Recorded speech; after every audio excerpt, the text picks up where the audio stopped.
Viewers আসসালামু আলাইকুম। আজকে রান্না করব রুই মাছ ভুনা। ফ্রাই করে নিচ্ছি।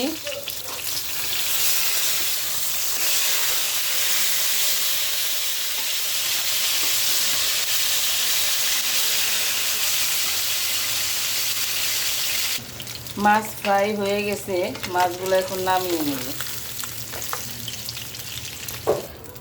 এই তেলে পেঁয়াজ দিয়ে দেব, বেশি করে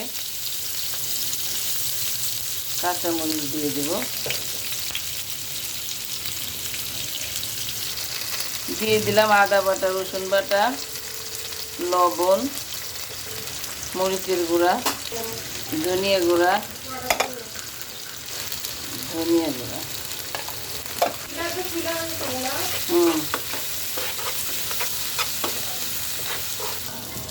একটু ঝোল দিয়ে দিব। মাছগুলো দিয়ে দিয়েছি, এখন উল্টে পাল্টে হয়ে যাবে। ঢেকে দিই। অলমোস্ট আমার রুই মাছ বোনা হয়ে গেছে, এখন নামিয়ে ফেলবো।